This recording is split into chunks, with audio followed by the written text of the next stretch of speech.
Hello बच्चों, मैं स्मिता बिजलवान स्वागत करती हूँ आपका आईसीटी वर्चुअल क्लासरूम में। आशा करती हूँ आप सभी स्वस्थ होंगे और अच्छे से अपनी पढ़ाई कर रहे होंगे। आज हम पढ़ने जा रहे हैं क्लास 6 साइंस का chapter sorting material into groups, यानी कि वस्तुओं के समूह बनाना। जैसे कि आप सभी जानते हैं, ये चैप्टर हम अपने प्रीवियस लेक्चर में स्टार्ट कर चुके थे। काफी आगे तक जो है हम यहाँ पर पहुंच चुके थे। आज जो भी हमने अपने प्रीवियस लेक्चर में पढ़ा था उसे हम एक बार रिवाइज कर लेंगे, फिर आगे चैप्टर को कंटिन्यू करेंगे। चलिए, तो सबसे पहले हमने अपने लास्ट लेक्चर में स्टार्टिंग में सबसे पहले क्या पढ़ा था कि वस्तुएं क्या होती हैं। ठीक है, वस्तुएं जो है अलग अलग प्रकार के पदार्थों से बनी हुई होती है। जैसे कि हम कह रहे हैं कि लकड़ी से बहुत सारे पदार्थ बहुत सारी वस्तुएं बनी हुई होती है। जैसे कि लकड़ी से ही हम टेबल, कुर्सी, बेड, इस तरीके की चीजें बनाते हैं।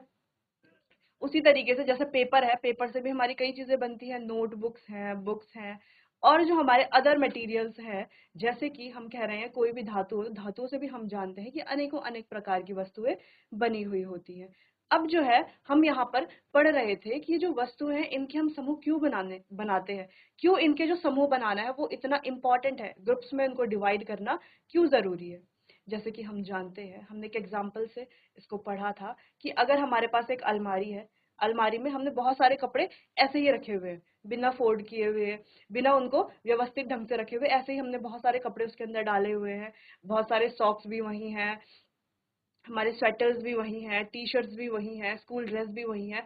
सारे कपड़े हमने एक ऐसे गोला बना करके उसके अंदर डाले हुए हैं। और हमसे कहा जाए कि हमें जो है अपनी ब्लू कलर की टी शर्ट ढूंढनी है, फिर हम जो है पूरा उसको खोलेंगे, सारे कपड़े बाहर निकालेंगे, फिर वो टी शर्ट ढूंढेंगे, और वो टी शर्ट की इस्त्री भी खराब हो रखी होगी, है ना। ऐसे में क्या होगा, बहुत समय हमारा लगेगा। ठीक है, बहुत ज्यादा समय हमें लग जाएगा। ठीक, इसीलिए जो है हम क्या करते हैं, अलमारी में कभी भी कैसे रखते हैं, अरेंज करके अपने कपड़ों को रखते हैं, व्यवस्थित तरीके से अपने कपड़ों को रखते हैं कि टी शर्ट्स एक साइड, पैंट एक साइड, शर्ट एक साइड, जो हमारे सूट है, कुर्ता पजामा एक साइड, जो हमारे हैंकी है, सॉक्स है, उनको एक साइड। अगर हमें कहा जाए व्यवस्थित अलमारी में कि आपको एक जो है टी शर्ट ढूंढ करके निकालनी है, तो हम जो आराम से अलमारी को खोलेंगे, उस वाले कॉर्नर में जाएंगे जहां पर हमने सारी टी शर्ट्स को रखा हुआ है, वहां पर टी शर्ट्स में से जो टी शर्ट हमें चाहिए वो टी शर्ट निकालेंगे आराम से। ठीक, तो इससे क्या होता है, वस्तुओं के समूह बनाने से क्या होता है, समूह क्यों बनाया जाता है, इसीलिए ताकि हम जो है जिस भी मटेरियल के बारे में हम स्टडी करना चाहते हैं उसकी स्टडी क्या हो जाए, इजी हो जाए और कन्वीनियंट हो जाए। हम आसानी से, बिना अपना समय ज्यादा गवाए हुए, आसानी से किसी भी वस्तु के बारे में स्टडी कर सकते हैं एक व्यवस्थित ढंग से। ठीक, चलिए आज आगे कंटिन्यू करते हैं। फिर उसके बाद हमने कुछ चीजें पढ़ी थी कि जो हमारी वस्तुएं है वो किस चीजों से बनती है। वस्तुएं जो है अलग अलग पदार्थों से बनी हुई होती हैं। जैसे कि हमने कहा था कि टेबल है, चेयर है, बेड है, ये सब किससे बने हुए होते हैं, लकड़ी से बने हुए होते हैं। लेकिन कुछ वस्तुएं जो है वो एक जैसे पदार्थों से भी बनी हुई होती है। ठीक, अब कुछ और भी हमने यहाँ पर कुछ इंपॉर्टेंट पॉइंट्स पढ़े थे। जैसे कि कुर्सी है तो वो प्लास्टिक से भी बन सकती है, लकड़ी से भी बन सकती है, और किसी धातु से भी बन सकती है, यानी कि स्टील है या लोहा है, इससे भी बन सकती है। ठीक, यानी कि एक मटेरियल से जो है बहुत सारी अलग अलग वस्तुएं बन सकती हैं। ठीक, चलिए तो यहाँ पर कंटिन्यू करते हैं। एक और पॉइंट हमारा रह गया था, ये भी हमने अपने लास्ट लेक्चर में पढ़ लिया था कि जब भी हम किसी मटेरियल से किसी वस्तु को बनाते हैं, जैसे कि हम ले लें कागज। कागज क्या है, हमारा एक मटेरियल है। कागज क्या है, एक मटेरियल है। अब हमें कहा जाए कि कागज से जो है हमें एक क्या बनाना है, एक कप बनाना है, एक कप बनाना है। ठीक, जैसे कि कप में क्या करते हैं, हम चाय पीते हैं, तो कप किस किस चीज से बना सकते हैं हम, देखो कप जो है हम लकड़ी का कप बना सकते हैं। ठीक, किसी धातु से हम कप बना सकते हैं, प्लास्टिक से हम कप बना सकते हैं। लेकिन अब हम कह रहे हैं कि किसी कागज से हम जो है कप नहीं बना सकते। नहीं बना सकते, नहीं, देखो कागज से हम कप तो बना सकते हैं, लेकिन कप जो है उसकी प्रॉपर्टी क्या है, उसका गुण क्या है कि वो क्या करेगा, अगर हम उसमें चाय रखेंगे, गर्म चाय रखेंगे या गर्म पानी रखेंगे, उसको क्या करे, वो होल्ड करेगी, है ना, होल्ड करके रखेगी, जिससे हम आराम आराम से क्या करते हैं, अपनी चाय पीते हैं या दूध पीते हैं या पानी पीते हैं, कुछ भी पीते हैं। अगर हम कागज का कप बनाते हैं तो क्या इसमें ये इतनी कैपेसिटी होगी कि ये जो है पानी को होल्ड कर पाए। जैसे हम इसमें पानी डालेंगे ये तो क्या हो जाएगा, पानी लीक होने लग जाएगा। ठीक, यानी कि एक इंपॉर्टेंट पॉइंट जो हमने यहाँ पर पढ़ा था कि जब भी हमें कोई वस्तु बनानी होती है किसी भी पदार्थ से, तो हम क्या जानते हैं, उसकी विशेषताओं के बारे में जानते हैं कि हमें किस प्रकार की वस्तु चाहिए, तो हम उस प्रकार ही उस मटेरियल का चुनाव करते हैं कि कौन से मटेरियल से हमें कौन सी वस्तु बनानी है। तो यानी कि कौन से मटेरियल से कौन सी वस्तु बनानी है, ये किस पे डिपेंड करता है, ये उसकी प्रॉपर्टी यानी कि उसके गुण पर डिपेंड करता है, उसके गुण पर आधारित है कि कौन से मटेरियल से हमें कौन सी वस्तु बनानी है। जैसे कागज भी हमारा मटेरियल, लेकिन कागज से हम जो है कप या ग्लास या प्लेट जो है जिसमें हम खाना खाते हैं वो नहीं बना सकते, ठीक, क्योंकि उसका वो गुण नहीं है। ठीक है, चलिए ये हो गई बात रिवीजन की। अब आगे बढ़ते हैं, टॉपिक को स्टार्ट करते हैं। आज का जो नया टॉपिक है वो हमारा properties of material. Properties of material, अब जो है अपने लास्ट लेक्चर में दो इंपॉर्टेंट प्रॉपर्टीज तो हमने पढ़ ली थी, जो क्या है, हर मटेरियल के लिए सेम है ना, कॉमन है हर मटेरियल के लिए। हमने कहा हमारा प्लास्टिक है, पेपर है, वुड है, धातु है ना, या लकड़ी है, प्लास्टिक है, कागज है, तो ये सारे हमारे पास क्या अनेकों अनेक प्रकार के मटेरियल्स है। इनके अलावा और भी बहुत सारे मटेरियल्स है, ठीक। अब जो है हम क्या कह रहे हैं कि जो सारे मटेरियल्स हैं इनकी क्या होती है, दो कॉमन प्रॉपर्टीज होती है, यानी कि दो ऐसे गुण होते हैं जो सभी में क्या होते हैं, सेम होते हैं, सभी के लिए सेम होते हैं। पहला गुण क्या, अगर हम कह रहे हैं कि ये हमारे पास एक मार्कर है, ठीक है, या एक पॉइंटर है, ठीक, तो ये भी क्या है, किसी पदार्थ से ही बना हुआ है। जैसे कि हम कह रहे हैं ये प्लास्टिक से बना हुआ है, तो इसका गुण भी क्या होगा, ये जो दो गुण है ये सबके लिए कॉमन है, तो इसके लिए भी कॉमन होगा। तो पहला गुण क्या है कि ऑल मटेरियल ऑक्यूपाई स्पेस, यानी कि जितने भी हमारे मटेरियल्स हैं वो स्पेस ऑक्यूपाई करते हैं, यानी कि जगह को घेरते हैं। और दूसरी चीज, जितने भी हमारे मटेरियल्स हैं उनके कुछ ना कुछ द्रव्यमान यानी कि वजन होता है। अब जैसे ये मार्कर है या ये पॉइंटर है, तो अगर हम इसे यहाँ पर रखते हैं तो ये इतनी जगह को घेर रहा है, ठीक, घेर रहा है इतनी जगह को, और साथ ही इसका कुछ ना कुछ क्या है, वजन भी है। ऐसा तो नहीं है इसका कोई वेट नहीं है, इसका कुछ ना कुछ वेट भी है, ठीक। चलिए, तो ये दो प्रॉपर्टीज तो हमने पढ़ ली थी। इनके अलावा और भी बहुत सारे गुण होते हैं जिनके आधार पर हम जो है अलग अलग मटेरियल्स को, अलग अलग वस्तुओं को वर्गीकृत करते हैं, ठीक। जैसे कि कुछ गुण है दिखावट के आधार पर, उनके आकार के आधार पर, ठीक, हम अलग अलग कर सकते हैं। जैसे हम कहें हमारे पास कुछ वस्तुएं हैं जो गोल है, ठीक, और कुछ वस्तुएं हैं जिनका कोई शेप नहीं है, तो हम इनको दो भाग में क्या कर सकते हैं, इनके ग्रुप्स बना सकते हैं। एक वस्तुओं का ऐसा ग्रुप बनाएंगे जिनमें सिर्फ गोल वस्तुएं आएंगी, और कुछ वस्तुओं का ऐसा ग्रुप बनाएंगे जिनमें जिन वस्तुओं का कोई शेप नहीं है, वो सारी वस्तुएं हम रखेंगे, ठीक। दिखावट के आधार पर, आकार के आधार पर, उनके घनत्व के आधार पर, उनकी सॉल्युबिलिटी यानी कि घुलनशीलता के आधार पर, तो और उनकी चमक यानी कि जो उनका शाइनी नेचर है, उनके लस्टर के आधार पर जो है हम अलग अलग पदार्थों को विभाजित या वर्गीकृत कर सकते हैं अलग अलग कैटेगरीज में, ठीक। चलिए अब आगे बढ़ते हैं, आज का नया टॉपिक स्टार्ट करते हैं। तो जैसे कि हमने प्रीवियस स्लाइड देखी, in previous slide you see different material depending upon their properties and uses, we segregate them into different groups. अब हम देख रहे हैं कि जैसे हमने प्रीवियस स्लाइड में देखा, क्या देखा हमने प्रीवियस स्लाइड में, जो कि हम अपने लास्ट लेक्चर में पढ़ चुके थे, कि यहाँ पर क्या है, अलग अलग प्रकार की वस्तुएं हमें दिख रही हैं। ये देखिए और ये देखिए, तो ये दोनों ही किससे बनी हुई है, लकड़ी से बनी हुई है। ये दोनों कागज से बनी हुई है, ये दोनों कपड़े से बनी हुई है, ये प्लास्टिक से बनी हुई है, ठीक। अगर हम कैंची की बात करें तो इसका ये वाला पोर्शन तो प्लास्टिक से बना हुआ है, लेकिन आगे का पोर्शन जो है वो किससे बना हुआ है, मेटल यानी कि धातु से बना हुआ है। अगर हम कंपास की बात करें तो इसका ये वाला जो पोर्शन है, ऊपर वाला जो पोर्शन है वो प्लास्टिक से बना हुआ है, और नीचे की ये जो निडल है ये किससे बनी हुई है, ये हमारी धातु से बनी हुई है। वैसे जो ये पिंस है इनका अपर पोर्शन क्या है, प्लास्टिक से बना हुआ है, और लोअर पोर्शन क्या है, धातु से बना हुआ है। वैसे हमारे पास यहाँ पर अलग अलग प्रकार की वस्तुएं हैं, जैसे कि आप देख पा रहे हैं, ठीक। You see different materials depending upon properties and uses, we segregate them into different groups. तो इनकी प्रॉपर्टीज के आधार पर, इनके जो गुण है उनके आधार पर जो है हम इनको क्या करते हैं, अलग अलग ग्रुप्स में डिवाइड करते हैं, या इनको जो है अलग अलग इनके समूह बनाते हैं, ठीक। अब अगला पॉइंट है हमारा ग्रुपिंग टुगेदर। ये एक इंपॉर्टेंट पॉइंट है, तो इसको हम हाईलाइट करेंगे। Grouping together of things having similar properties is called classification, यानी कि एक ग्रुप में उन चीजों का रखना जिनके गुण क्या है, समान है, उसे क्या कहा जाता है, क्लासिफिकेशन यानी कि वर्गीकृत वर्गीकृत करना कहा जाता है, ठीक। किसे कहा जाता है, grouping together of things having similar properties, यानी कि जिन वस्तुओं की गुण जो है वो क्या है, समान है, जिनके गुण क्या है, समान है, उनको क्या किया जाता है, एक समूह में रखा जाता है। इसे क्या कहा जाता है, इसे ही वर्गीकृत करना कहा जाता है, ठीक, जैसे कि हम कह रहे हैं, यहाँ पर हमने दो ग्रुप्स में बांट दिए। ठीक है, एक तरफ हम ऐसे मटेरियल्स को लिखेंगे या ऐसी वस्तुओं को लिखेंगे जो कठोर हो, और एक तरफ हम ऐसी वस्तुओं को लिखेंगे जो कोमल हो। ठीक, अब कठोर वस्तु में क्या क्या आता है, जैसे कि हम कह रहे हैं कि पेन है, तो पेन क्या है, एक कठोर वस्तु है। ठीक, इसके अलावा अगर हम कह रहे हैं कि हमारे पास जो बॉक्स है वो भी क्या है, एक कठोर वस्तु है। इसके अलावा एक डस्टबिन है, वो भी क्या है, कठोर वस्तु है। कठोर ही वस्तु तो है ना, क्योंकि जब हम इनको क्या करते हैं, दबाते हैं, संपीड़ित करते हैं, तो क्या ये संपीड़ित होते हैं, नहीं, ये संपीड़ित नहीं हो पाते, इसीलिए क्या आते हैं, ये कठोर वस्तु के अंदर आते हैं। ठीक, और अगर हम कह रहे हैं कि कोई वस्तु क्या है, कोमल है, जैसे कि रुई, रुई की हम बात करें या रबर की हम बात करें, तो ये क्या है, कोमल वस्तुएं हैं। इससे हम क्या समझना चाह रहे हैं, इससे हम क्या समझ रहे हैं कि जब हम क्या करते हैं, अलग अलग वस्तुओं को क्या करते हैं, ग्रुप्स में रखते हैं, तो उनके गुण क्या होते हैं, समान होते हैं। यानी कि ये जो तीनों वस्तुएं हमने यहाँ पर लिखी है, इनके क्या गुण है, कि इनका गुण क्या है कि ये सारी कठोर है, और इधर जो हमने वस्तुएं रखी है, इनका क्या गुण है कि ये क्या है, सारी कोमल वस्तुएं हैं।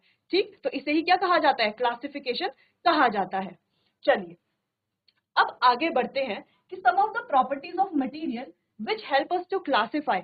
कुछ प्रॉपर्टीज है मटेरियल्स की जो हमें क्या करती है, क्लासिफिकेशन करने में या वस्तुओं को वर्गीकृत करने में मदद करती है। जैसे कि सबसे पहले है हमारी प्रॉपर्टी, जैसे कि अपीयरेंस, यानी कि दिखावट। अब दिखावट के आधार पर भी हम क्या करते हैं, वस्तुओं को वर्गीकृत करते हैं। अब दिखावट के आधार पर वस्तुओं को वर्गीकृत कैसे कर सकते हैं, क्या आप बता सकते हैं कि दिखावट के आधार पर हम अलग अलग वस्तुओं को वर्गीकृत कैसे कर सकते हैं, सोचिए इस बारे में। देखो, दिखावट के आधार पर कैसे, कुछ चीजें जो क्या है, चमकदार है ना, जिनमें लस्टर है या शाइन है, जो चमकती है, उनको हम एक तरफ रख सकते हैं, उनका एक समूह बना करके रख सकते हैं। और जो वस्तुएं चमकदार नहीं है, जिनमें क्या है, लस्टर नहीं है या शाइन नहीं है, उनको एक ग्रुप में रख सकते हैं। ठीक, तो इस प्रकार जो है हम दिखावट के आधार पर भी वस्तुओं को वर्गीकृत कर सकते हैं, उनका वर्गीकरण कर सकते हैं। ठीक, अब दूसरी बात आती है हार्डनेस की, यानी कि कठोरता। अब कठोरता के आधार पर भी हम क्या कर सकते हैं, जो हमारी वस्तुएं हैं उनको वर्गीकृत कर सकते हैं।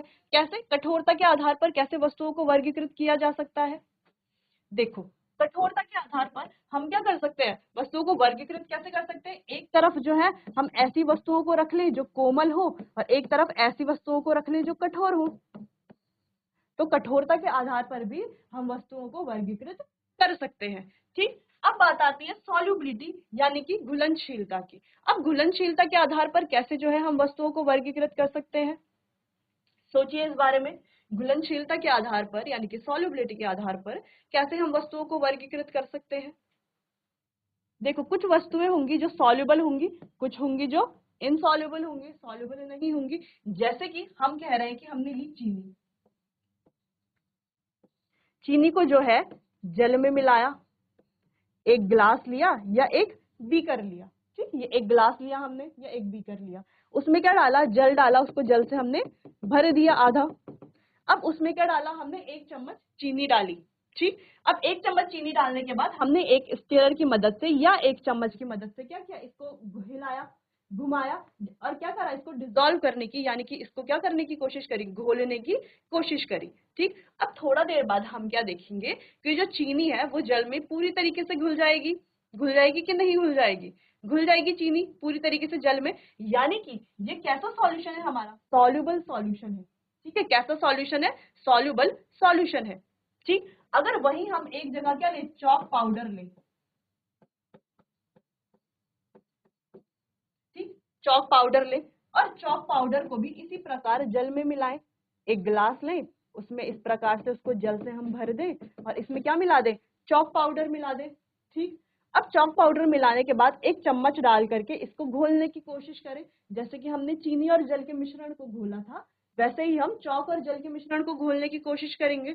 घोलेंगे घोलेंगे घोलेंगे, कुछ समय बाद हम क्या देखेंगे कि चौक के जो पार्टिकल्स है, चौक के जो छोटे छोटे कण है, वो क्या है, हमें ऊपर ही देखने को मिलेंगे। ठीक है, चौक जो है पानी में अच्छे से नहीं घुल पाएगी। या हम मिट्टी ले लें, चौक की जगह हम क्या ले लें, मिट्टी ले लें, और मिट्टी को किस में डाल लें, जल में डाल लें, मिट्टी को जल में डाल दें और अब इसे घोलने की कोशिश करें। हम कितना भी घोलें तो हम क्या देख पाएंगे कि मिट्टी जो है जल में नहीं घुल पाएगी। ठीक, नहीं घुल पाएगी। तो इस तरीके का जो सॉल्यूशन होता है, इस तरीके का जो विलयन होता है, उसे क्या कहा जाता है, इनसॉल्युबल विलयन। ठीक है, क्या कहा जाता है, इनसॉल्युबल विलयन। यानी कि एक तो हमारा सॉल्युबल है जो क्या है, घुल जाता है आसानी से, और एक हमारा ऐसा विलयन है जो आसानी से नहीं घुलता। ठीक, तो इसके आधार पर कैसे करेंगे हम इसको, अभी हम डिटेल में पढ़ेंगे। यहाँ पर हम सिर्फ यहाँ पर पॉइंट्स को डिस्कस कर रहे हैं कि कौन कौन से पॉइंट्स अभी हमें आगे पढ़ने हैं। अगला है हमारा डेंसिटी, यानी कि घनत्व के आधार पर। अब घनत्व के आधार पर कैसे हम वस्तुओं को वर्गीकृत करते हैं, घनत्व के आधार पर कैसे कर सकते हैं बताइए। अगर हम दो बीकर लें, ठीक है, दोनों बीकर में क्या भर दें, जल भर दें बराबर मात्रा में। ठीक, दोनों में जल भर दें बराबर मात्रा में। अब एक में क्या डालें हम, एक में डालें हम कोई कॉइन, यानी कि कोई भी सिक्का, 1 रुपए का सिक्का या कोई भी सिक्का डालें। ठीक, अब हम क्या देखेंगे, वो जो सिक्का है वो कहाँ आ जाएगा, सबसे बॉटम में आ जाएगा, उसके पेंदी में जा करके अटक जाएगा। ठीक, सबसे नीचे आ जाएगा, सिक्का डूब जाएगा। कहने का मतलब क्या है कि वो क्या हो जाएगा, सिंक हो जाएगा, यानी कि डूब जाएगा। ठीक, और दूसरे गिलास में जिसमें हमने क्या किया है, इसके बराबर मात्रा में पानी लिया है, उसमें हम क्या डाल दें, एक पत्ती डाल दें, पेड़ से तोड़ करके एक पत्ती डाल दें, या कोई सूखी पत्ती डाल दें। ठीक, कोई भी सूखी पत्ती डाल दें। अब हम क्या देखेंगे, दोनों में क्या डिफरेंस है, असमानता क्या है दोनों में, कि जो हमारा पहला बीकर है, यानी कि ए वाला जो ग्लास है, जिसमें हमने क्या डाला है, एक क्या डाला है, कॉइन डाला है, सिक्का डाला है। अब वो सिक्का किससे बना है, किसी धातु से ही बना हुआ होगा। तो हम क्या देख रहे हैं कि वो सिक्का क्या है, डूब जाता है। और जिसमें हमने पत्ती डाली है, उसमें हम क्या देख पाते हैं कि पत्ती जो है ऊपर तैर रही है। ठीक, अब ये कैसे हो पा रहा है कि जो सिक्का है उसका घनत्व क्या है, ज्यादा है जल के घनत्व से, इसीलिए वो डूब जाता है। और जो पत्ती है उसका घनत्व कम है जल के घनत्व से, इसीलिए वो तैरती है। यानी कि जिन वस्तुओं का घनत्व ज्यादा होता है वो डूब जाती हैं, जिनका घनत्व कम होता है वो तैरती हैं। ठीक, सिंपल सी बात। इसको आगे हम और अच्छे से डिस्कस करेंगे, यहाँ पर सिर्फ पॉइंट्स को हम डिस्कस कर रहे हैं। ठीक, इतनी बात समझ में आ गई, यहाँ तक तो कोई कंफ्यूजन नहीं है। अगली बात आती है ट्रांसपेरेंसी की, यानी कि पारदर्शिता। अब पारदर्शिता के आधार पर कैसे हम वस्तुओं को वर्गीकृत करते हैं, देखो पारदर्शिता के आधार पर हम वस्तुओं को 3 प्रकार से वर्गीकृत करते हैं। एक तो ट्रांसपेरेंट, जो पारदर्शी वस्तुएं होती जिनके आर पार हम देख पाते हैं, जैसे कि हम कहें प्लास्टिक है तो प्लास्टिक के आर पार हम देख पाते हैं, है ना, प्लास्टिक की कोई पतली थैली है। या हम कहें कि कांच है, कांच के आसपास आर पार भी हम देख पाते हैं, तो ये क्या होगा, एक ट्रांसपेरेंट यानी कि पारदर्शी। ठीक, दूसरी कौन सी वस्तुएं, जो ट्रांसल्यूसेंट होती है, यानी कि जिनके आर पार हम पूरी तरीके से नहीं देख पाते लेकिन धुंधला धुंधला देख पाते हैं। जैसे कि कोई बटर पेपर है, तो बटर पेपर की शीट अगर यहाँ पर लगा दी जाए तो हमें क्या होगा, एक दूसरे को कैसे देख पाएंगे, धुंधला धुंधला देख पाएंगे। ठीक, और तीसरा होता है हमारा ओपेक ऑब्जेक्ट, यानी कि जिनके आर पार हम बिल्कुल भी नहीं देख सकते। जैसे कि हमारा कोई कार्डबोर्ड है, कोई गत्ता है या हाथ है। ठीक, ये भी क्या है, एक तरीके से ओपेक ऑब्जेक्ट है ना, इसके आर पार भी हम नहीं देख पाएंगे। ठीक, तो इसी तरीके से हम इसको 3 पार्ट में डिवाइड करते हैं, एक ट्रांसपेरेंट, एक ट्रांसल्यूसेंट और एक हमारा होता है ओपेक ऑब्जेक्ट। ठीक, चलिए, तो पहले सिर्फ आप प्रॉपर्टीज के बारे में नोट करेंगे, पहले आप डेफिनेशन नोट करेंगे कि क्लासिफिकेशन क्या होता है। ठीक, दूसरी चीज फिर आप नोट करेंगे कि कौन कौन सी प्रॉपर्टी है जिनके आधार पर हम क्लासिफिकेशन करते हैं। पहला अपीयरेंस यानी कि दिखावट, हार्डनेस यानी कि कठोरता, सॉल्युबिलिटी यानी कि घुलनशीलता, डेंसिटी यानी कि घनत्व, और ट्रांसपेरेंसी यानी कि पारदर्शिता। चलिए, तो इसे अब आप नोट कर लीजिए, फिर हम आगे बढ़ते हैं।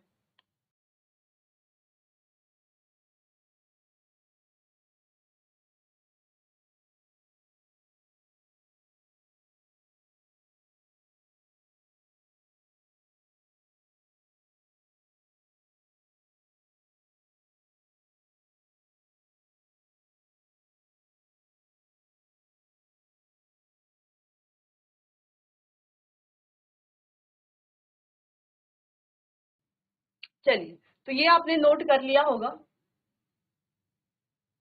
कहीं पर कोई कंफ्यूजन है आपको तो आप मुझसे पूछ सकते हैं।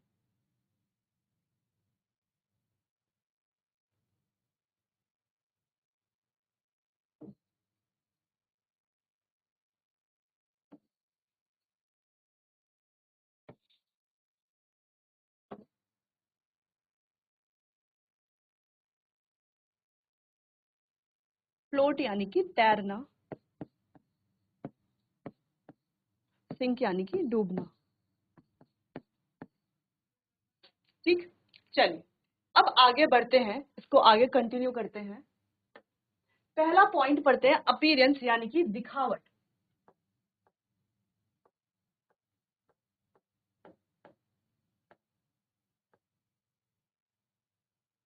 जैसा कि अभी हमने कुछ पॉइंट्स पढ़े थे कि कुछ उनके आधार पर हम जो है वस्तुओं को वर्गीकृत कर सकते हैं, जैसे कि अपीयरेंस यानी कि दिखावट, हार्डनेस यानी कि कठोरता, सॉल्युबिलिटी यानी कि घुलनशीलता, जिसमें हम बताते हैं कि जो हमारा विलयन है वो विलेय है या अविलेय है। अगला घनत्व यानी कि डेंसिटी, इसमें हम बताते हैं कि वस्तुएं क्या करती हैं, फ्लोट करती हैं या सिंक करती है, यानी कि तैरती है या डूबती है। फिर आता है हमारा पारदर्शिता, जिसमें हम बताते हैं कि जो हमारे वस्तुएं हैं जो वो क्या है, ट्रांसपेरेंट है, ट्रांसल्यूशेंट है या ओपेक है।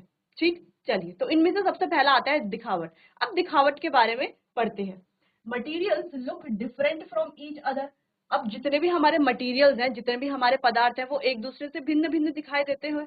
ठीक, ये तो आपने भी नोटिस किया होगा, आपने भी गौर किया होगा, आपने भी ऑब्जर्व किया होगा। आपने देखा होगा कि अलग अलग जो पदार्थ, अलग अलग वस्तुएं जो है वो अलग अलग पदार्थों से बनी हुई है, और अलग अलग जो पदार्थ है वो एक दूसरे से अलग अलग दिखाई देते हैं।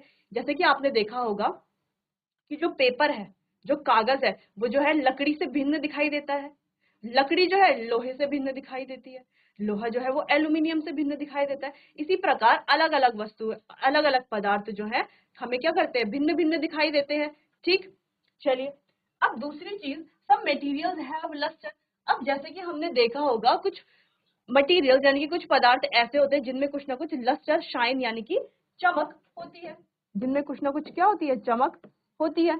जैसे कि गोल्ड है यानी कि सोना है, कॉपर है, एल्यूमिनियम है, आयरन है, ठीक, लोहा है, कांसा है। तो ये सारे हमारे जितने भी क्या है, मटेरियल्स हैं, जितने भी पदार्थ हैं, हमने क्या देखा है कि इनमें क्या है, कुछ ना कुछ चमक होती है। ठीक, कुछ ना कुछ क्या होती है, चमक होती है। और कुछ वस्तुएं ऐसी होती है जिनमें चमक नहीं होती, कुछ वस्तुएं ऐसी होंगी जिनमें चमक नहीं होगी। ठीक, अब जो है मटेरियल्स को लस्टर के आधार पर यानी कि चमक के आधार पर दो भागों में क्लासिफाई यानी कि वर्गीकृत किया जाता है। जो भी हमारे पदार्थ हैं उनको चमक के आधार पर दो भागों में वर्गीकृत किया जाता है। एक होते हैं हमारे धातु और एक होते हैं अधातु। एक होते हैं धातु और एक होते हैं अधातु। अब धातु और अधातु में क्या डिफरेंस है, देखो जिनमें चमक होगी, लस्टर होगा, वो क्या है, हमारे धातु होंगे। और जिनमें चमक नहीं होगी, लस्टर नहीं होगा, वो क्या होंगे, हमारे अधातु होंगे। ठीक, इतनी बात समझ में आ गई कि दिखावट के आधार पर कैसे जो है हम किसी मटेरियल्स को, जो भी हमारे अलग अलग पदार्थ है, कैसे उनको वर्गीकृत करेंगे। तो दिखावट के आधार पर हम उनको दो भाग में वर्गीकृत करेंगे। इस तरीके से फ्लो चार्ट आप अपनी कॉपी में बना सकते हैं। दिखावट के आधार पर दो भाग में, एक होते हैं हमारे धातु और एक होते हैं हमारे अधातु। अब धातु कौन से, जिनमें कुछ ना कुछ क्या होती है, चमक होती है, और अधातु कौन से, जिनमें चमक नहीं होती। ठीक, चलिए तो अब आगे बढ़ते हैं। जैसे कि यहाँ पर हमने एक टेबल बनाई है जिसमें दिखावट के आधार पर दो भागों में डिवाइड किया है। एक में इनमें चमक होती है, इनमें चमक नहीं होती। जिनमें चमक होती है उसमें क्या, हमारा गोल्ड है, सिल्वर है, कॉपर है, ठीक, यानी कि लोहा है, चांदी है, कॉपर यानी कि तांबा है। ठीक, तो ये सारी चीजें क्या है हमारी, ये सारी चीजें क्या है हमारी, ऐसी वस्तुएं हैं जिनमें क्या होती है, चमक होती है। तो ये सारे ही क्या है, हमारे मेटल्स यानी कि धातु है। ठीक, अब कुछ ऐसी वस्तुएं जिनमें चमक नहीं होती, नॉन लस्ट्रस यानी कि जिनमें चमक नहीं होती, जिन्हें क्या कहा जा रहा है, अधातु। जैसे कि सल्फर है, रेड फास्फोरस, लाल फास्फोरस है। ठीक, चलिए तो ये जो चार्ट है, ये फ्लो चार्ट जो है, ये आपको अपनी कॉपी में बनाना है, अच्छे से नोट करना है इसे।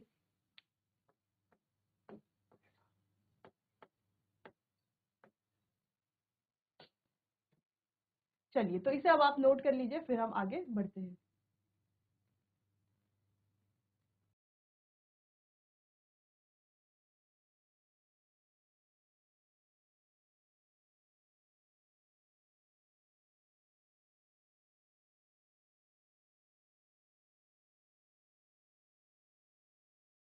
चलिए, तो उम्मीद है आपको यहाँ तक तो समझ आ गया होगा। चलिए, तो आगे इसे कंटिन्यू करते हैं। अब बात है हार्डनेस यानी कि कठोरता की।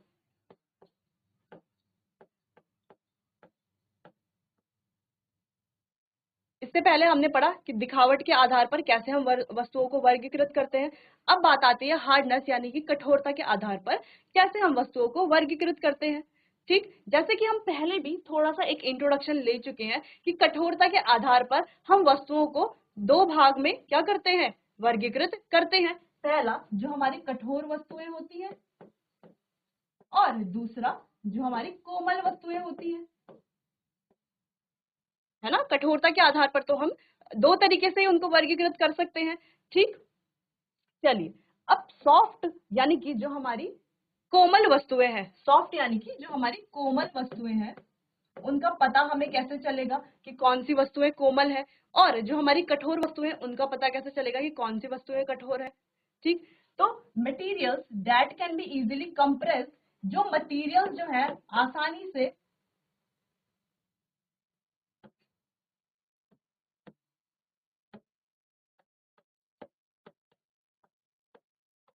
संपीड़ित हो जाती है, आसानी से कंप्रेस हो जाती है। ठीक, संपीड़ित होना यानी कि जैसे कि अगर हम कहें कि हमारे पास दो तीन जैकेट्स है, क्या है, तीन जैकेट है, और तीन जैकेट के ऊपर हमने क्या कर दी, एक ईंट रख दी। ठीक, तीन जैकेट के ऊपर हमने ईंट रख दी। जब हमने जो जैकेट्स है वो तो हल्की होती है, उनके ऊपर जब हम ईंट रख देंगे तो जैकेट क्या हो जाती है, इस तरीके से संपीड़ित हो जाती है, दब जाती है, पिचक जाती है, तो उसी को क्या कहा जाता है, कंप्रेस होना या संपीड़ित होना कहा जाता है। ठीक, तो हम कह रहे हैं कि जो पदार्थ हमारे संपीड़ित होते हैं और जिन्हें स्क्रैच यानी कि खरोचा जा सकता है, स्क्रैच यानी कि खरोचा जा सकता है। अब जिन वस्तुओं को संपीड़ित किया जा सकता है यानी कि दबाया जा सकता है और खरोचा जा सकता है, वो वस्तुएं क्या होती है हमारी, वो मटेरियल कौन से मटेरियल होते हैं, सॉफ्ट मटेरियल होते हैं। कैसे मटेरियल होते हैं, सॉफ्ट मटेरियल होते हैं। जैसे कि हमने रुई देखी होगी, कॉटन देखा है, रुई देखी है। ठीक, अब रुई को जो है हम आसानी से, रुई कैसी होती है, फूली फूली होती है। ठीक, तो जब हम उसे हाथ से क्या करते हैं, कंप्रेस करते हैं, संपीड़ित करते हैं, ठीक, तो वो आसानी से क्या हो जाती है, दब जाती है आसानी से। ठीक, अब दूसरी चीज, अगर हम उसे जो है अपने हाथों से खरोचने की कोशिश करें तो आसानी से जो है रुई खरोच भी जाती है, खरोच जाती है आसानी से, तो आसानी से खरोच भी जाती है। यानी कि जो रुई है वो कैसा मटेरियल है, कैसा पदार्थ है, सॉफ्ट पदार्थ है, यानी कि कोमल पदार्थ है। ठीक, तो हम रुई को, जो कॉटन है हमारा, इसको यहाँ पर रख सकते हैं कोमल पदार्थ की श्रेणी में, या कोमल पदार्थ का जो समूह है, जो कैटेगरी है, वहां पर हम इसे रख सकते हैं। ठीक, अब अगली बात आती है material that can not be scratched, जिनको खरोचा नहीं जा सकता, जिनको खरोचा नहीं जा सकता, and are difficult to compress. ठीक है, जिनको जो है कंप्रेस करना, संपीड़ित करना या दबाना क्या है, बहुत ज्यादा मुश्किल है। तो ऐसी जो वस्तुएं होती हैं या ऐसे जो मटेरियल होते हैं, ऐसे जो पदार्थ होते हैं, उन्हें क्या कहा जाता है, कठोर पदार्थ कहा जाता है। ठीक, अब हम जैसे बात कर लें कि ये क्या है, ये जो मार्कर मेरे हाथ में अभी है, तो अगर मैं इसे कितना भी कंप्रेस करने की कोशिश करूं, कितनी भी ताकत लगा लूं, कितना भी मैं यहाँ पर क्या डाल दूं, कितना भी दबाव लगा दूं, तो क्या होगा, क्या ये कंप्रेस हो पाएगा, क्या ये संपीड़ित हो पाएगा, नहीं, ये संपीड़ित नहीं होगा। और हाथ से मैं इसे कितना भी खरोच करके निकालने की कोशिश करूं, क्या ये निकल पाएगा, नहीं निकल पाएगा। इससे क्या पता चलता है कि ये जो मार्कर है ये कैसा मटेरियल है, कैसा पदार्थ है, कठोर पदार्थ है। किससे बना हुआ है, कठोर पदार्थ से बना हुआ है। ठीक, इतनी बात समझ में आ गई कि कौन से मटेरियल हमारे कठोर मटेरियल होते हैं और कौन से मटेरियल हमारे कोमल मटेरियल होते हैं। ठीक, चलिए, अब कठोर, जैसे कि हमारे पास ग्लास है, वो भी क्या है, कठोर है। लकड़ी है, लकड़ी आपने देखी होगी, लकड़ी को ना हम कंप्रेस कर सकते हैं ना ही खरोच सकते हैं, तो वो कैसे मटेरियल है, कठोर मटेरियल है। ठीक, तो आप लोगों का होमवर्क है, आपको जो है 5 कठोर और 5 कोमल मटेरियल्स के बारे में लिख के आना है, या उनको जो है 5 कोमल मटेरियल और 5 कठोर मटेरियल, जो कठोर पदार्थ है, हमें उनको लिखना है। ठीक, चलिए, तो आज के लिए बस इतना ही। अच्छे से पढ़ाई करते रहिए, कहीं पर अगर समझ नहीं आया तो आप मुझसे पूछ सकते हैं। चलिए, तो मिलते हैं अपने आने वाले अगले सेशन में, तब तक के लिए आपका बहुत बहुत धन्यवाद।